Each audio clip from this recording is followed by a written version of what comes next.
Hi friends, welcome back to my YouTube channel. അപ്പം എല്ലാവരും സുഖമായിട്ടിരിക്കുന്നതെന്ന് വിശ്വസിക്കുന്നു കേട്ടോ. അപ്പം ഇന്ന് ഞാൻ വന്നിരിക്കുന്നുണ്ടല്ലോ, നിങ്ങളുമായിട്ട് ഇമ്പോർട്ടൻ്റ് ആയിട്ടുള്ള ഒരു കാര്യം ഷെയർ ചെയ്യാമെന്ന് വിചാരിച്ച് തന്നെയാണ് വന്നിരിക്കുന്നത്. അപ്പം ഇത് നിങ്ങൾ മുഴുവനായിട്ട് കാണാൻ ശ്രമിക്കുക കേട്ടോ. കാരണം കണ്ടതിന് ശേഷം നിങ്ങളിത് മറ്റുള്ളവർക്കും കൂടി ഒന്ന് ഷെയർ ചെയ്ത് കൊടുക്കുക.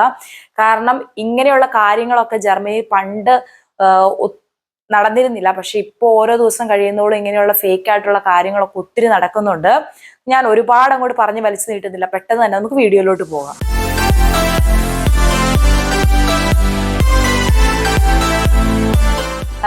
ഞാൻ ഈ വീഡിയോയിൽ രണ്ട് കാര്യങ്ങളാണ് നിങ്ങൾക്ക് ഷെയർ ചെയ്യാനായിട്ട് ഉദ്ദേശിക്കുന്നത്. ആദ്യമായിട്ട് പറയാൻ ഉദ്ദേശിക്കുന്നത് എന്നാന്ന് വെച്ച് കഴിഞ്ഞാൽ, നിങ്ങൾ വീടുകളും കാര്യങ്ങളും ഇപ്പൊ ഒത്തിരി പേര് പുതിയതായിട്ട് വരുന്നുണ്ടല്ലോ. ഇവിടെ വരുന്നവര് വീടുകളൊക്കെ അന്വേഷിക്കുമ്പോഴേത്തിനും ഞാൻ ഒരു വീഡിയോ ചെയ്തിട്ടുണ്ട്. ഏതൊക്കെ സൈറ്റിൽ നിന്നാണ് നമുക്ക് വീടുകൾ എളുപ്പത്തിൽ കണ്ടുപിടിക്കാൻ പറ്റുന്നത്, എങ്ങനെയാണ് വീടുകൾ കണ്ടുപിടിക്കുന്നത് എന്നൊക്കെ സൈറ്റുകളും കാര്യങ്ങളൊക്കെ ഞാനൊരു വീഡിയോ ചെയ്തിട്ടുണ്ട്. അപ്പൊ അങ്ങനെയല്ല, ഇതിപ്പോ എന്നോട് എൻ്റെ ഇവിടെ വന്നിരിക്കുന്ന കുറച്ച് കുട്ടികൾ ഷെയർ ചെയ്തൊരു കാര്യമാണ് ഞാൻ ഈ വീഡിയോയിലൂടെ നിങ്ങളോടുമായിട്ട് ഷെയർ ചെയ്യുന്നത്.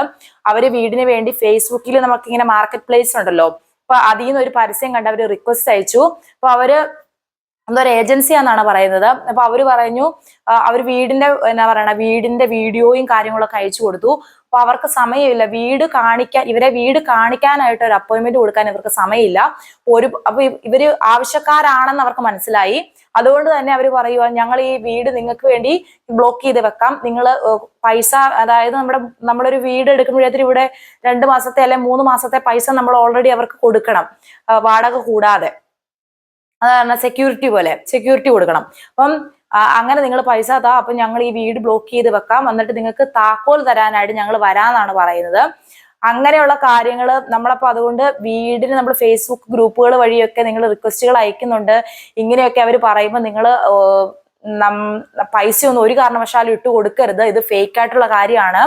കാരണം ജർമ്മനിയിൽ നിന്നല്ല, ഏത് രാജ്യത്താണെങ്കിലും നമ്മളൊരു വീട് എടുക്കുമ്പോഴേത്തിനും നമ്മൾ ആദ്യത്തെ സ്റ്റെപ്പ് എന്ന് പറയുന്നത്, നമുക്ക് അവർ ടെർമിൻ തരും. നമ്മൾ വീട് പോയി കാണുക, നമ്മൾ ഓണർ ആണെങ്കിലും ഏജൻസി ആണെങ്കിലും അവരോട് സംസാരിക്കുക, നമ്മൾ കോൺട്രാക്ട് എല്ലാം കറക്റ്റായിട്ട് വായിച്ചു നോക്കി ഒപ്പിട്ടതിന് ശേഷമാണ് നമ്മൾ പൈസയും കാര്യങ്ങളൊക്കെ അവരുമായിട്ട് കൈമാറുകയൊക്കെ ചെയ്യുന്നത്. അതെല്ലാം നമ്മുടെ അക്കൗണ്ട് വഴിയാണ്.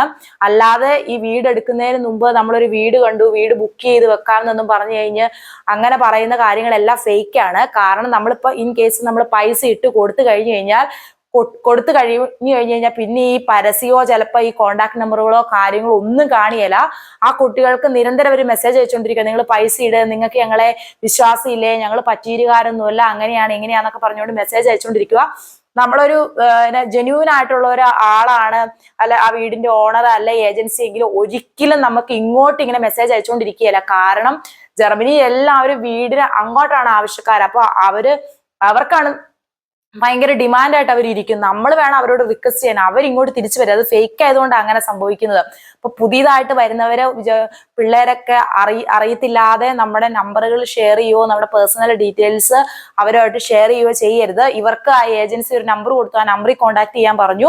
അപ്പൊ അവര് തെരുതെരെ മെസ്സേജ് അയച്ചു. അപ്പൊ ഞാൻ ആ പിള്ളേരോട് പറഞ്ഞു കൊടുത്തു, ഇനിയും നിങ്ങൾ ഇപ്പൊ തന്നെ ആ നമ്പർ ബ്ലോക്ക് ചെയ്യുക, എന്നിട്ട് എന്തെങ്കിലും ശല്യം ഉണ്ടാവുകയാണെങ്കിൽ പോലീസ് സ്റ്റേഷനിൽ ചെന്ന് കേസ് കൊടുക്കാൻ ഞാൻ അവരോട് പറഞ്ഞു. കാരണം നിങ്ങൾക്ക് ഇങ്ങനെയുള്ള കാര്യങ്ങൾ എന്തെങ്കിലും സംഭവിച്ചിട്ടുണ്ടെങ്കിൽ നമ്മുടെ പൈസ പോകും കേട്ടോ. അങ്ങനെ ഒരിക്കലും ചെയ്യാൻ പാടില്ല. ഈ വീട് ഇപ്പൊ വീടിന് വേണ്ടി നമ്മൾ ഈ മോസ്കോ അങ്ങനെയുള്ള സൈറ്റുകൾ വഴിയൊക്കെ സെർച്ച് ചെയ്യുക, അല്ലെങ്കിൽ ന്യൂസ് പേപ്പറിലൊക്കെ ഒരുപാട് വീടിന്റെ പരസ്യങ്ങൾ ഇവിടെ വരും കേട്ടോ. അപ്പൊ അങ്ങനെയല്ല, അല്ലെങ്കിൽ നമ്മൾ ജോലി ചെയ്യുന്ന സ്ഥലത്ത്, ഇപ്പൊ നാട്ടിൽ നിന്ന് നമ്മളിപ്പോ വരുമ്പോഴേക്കും നമ്മുടെ ജോലി സ്ഥലത്ത് ആൾക്കാരൊക്കെ നമ്മളെ ഒത്തിരി പേര് ഹെൽപ്പ് ചെയ്യൂല, വീട് കണ്ടെത്താനൊക്കെ ഹെൽപ്പ് ചെയ്യുന്ന ഒരുപാട് പേരുണ്ട്.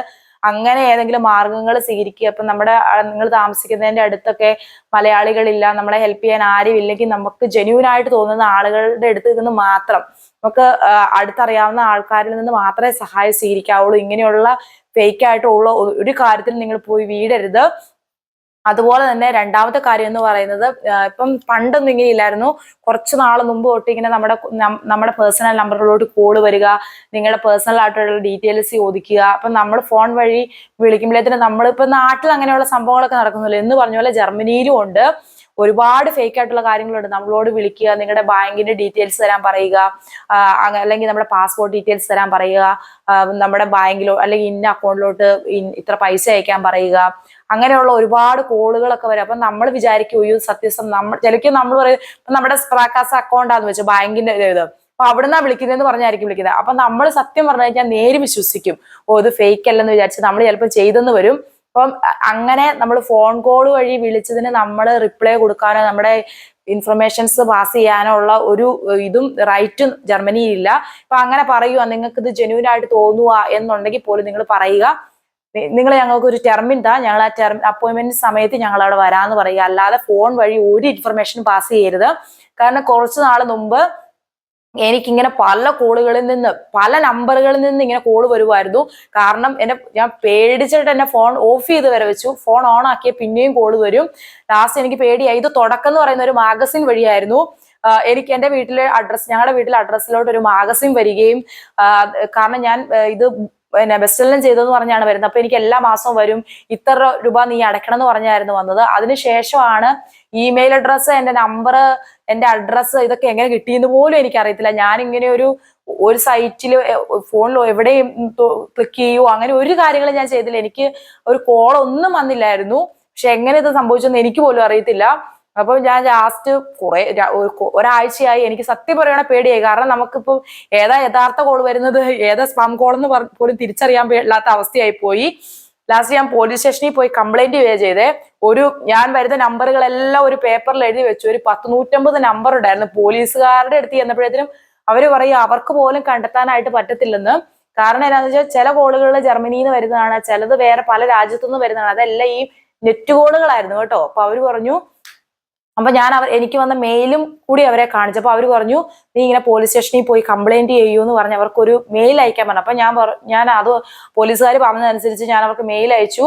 എനിക്കിനി ഈ ബുക്കോ എന്റെ അഡ്രസ്സിലോട്ട് അയക്കുവോ, എനിക്കിങ്ങനെ പല ഫേക്ക് കോളുകളിൽ നിന്ന് ഇങ്ങനെ കോള് വരുക, നിങ്ങളാണ് എന്നെ വിളിക്കുന്നതെങ്കിൽ ഞാൻ പോലീസിൽ കംപ്ലൈന്റ് ചെയ്യാൻ പോവാണ്, എനിക്ക് ഈ ബുക്ക് വേണ്ട, ഈ മാഗസിൻ എനിക്ക് വേണ്ട, ഞാൻ ബെസ്റ്റെല്ലാം ചെയ്തിട്ടില്ലെന്നൊക്കെ പറഞ്ഞ് ഒരു മെയിൽ തിരിച്ചയച്ചു.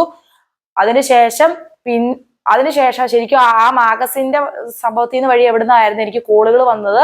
ആ മെയിൽ വഴി അയച്ചതോട് കൂടി അവരെനിക്ക് ഏതായാലും ആ കോൾ വരവ് നിർത്തി കേട്ടോ. അപ്പൊ എനിക്ക് അന്ന് സോഷ്യൽ മീഡിയയും കാര്യങ്ങളൊന്നും ഞാൻ അന്ന് ഷെയർ ചെയ്തിരുന്നില്ല ഈ കാര്യം. അന്ന് ഞാൻ എൻ്റെ അടുത്ത ഫ്രണ്ട്സിനോടൊക്കെ ഷെയർ ചെയ്തിരുന്നു. അന്ന് ഇങ്ങനെ സംഭവിച്ച ഒരുപാട് പേരുണ്ട്. ബാങ്കിൽ നിന്ന് കോള് വിളിക്കുക, അതുപോലെ തന്നെ എന്നാ പറയുക ഇൻഷുറൻസ് കമ്പനിയിൽ നിന്ന് വിളിക്കുക, അങ്ങനെ പല പല സ്ഥാപനത്തിൽ നിന്ന് കോളുകൾ വരുന്നതായിട്ട്. അപ്പൊ അതൊക്കെ നിങ്ങൾ പ്രത്യേകം ശ്രദ്ധിക്കണം. ആരോടും നമ്മുടെ പേഴ്സണൽ ആയിട്ടുള്ള ഇൻഫർമേഷൻസ് ഷെയർ ചെയ്യാതിരിക്കുക. ഇത് ഇവിടെയുള്ള ആളുകൾക്കൊക്കെ ഇപ്പൊ അറിയായിരിക്കും. ഇപ്പൊ എന്നാന്ന് വെച്ചാൽ കുറെ നാട്ടിൽ നിന്ന് സ്റ്റുഡൻസ് ആയിട്ടുള്ളവരൊക്കെ വരുന്നില്ലേ, സ്റ്റുഡൻസ് ഇപ്പൊ നേഴ്സിംഗ് പഠിക്കാനായിട്ടും അതുപോലെ തന്നെ ഇപ്പൊ പുതിയതായിട്ട് നേഴ്സിംഗ് ജോലി ചെയ്യാനായിട്ടൊക്കെ വരുന്നത്. അവർക്കൊക്കെ പെട്ടെന്ന് ഇങ്ങനെ ആദ്യം വരുമ്പോ ഇങ്ങനെ ഒരു കോള് വരുമ്പോൾ നമ്മൾ നമ്മുടെ കാര്യങ്ങളൊക്കെ ചിലപ്പം പറഞ്ഞേക്കാം. അങ്ങനെ ഒരിക്കലും പറയരുത്. അതുപോലെ തന്നെ വീടിന്റെ കാര്യങ്ങളാണെങ്കിലും നിങ്ങൾ പ്രത്യേകം ശ്രദ്ധിക്കുക കേട്ടോ. നിങ്ങൾ മാക്സിമം ആളുകളിലേക്ക് ഈ വീഡിയോ ഒന്ന് ഷെയർ ചെയ്യുക. അപ്പൊ അടുത്തൊരു നല്ല ഹെൽപ്ഫുൾ വീഡിയോ ആയിട്ട് വീണ്ടും കാണുന്നവരെ എല്ലാവർക്കും ബൈ.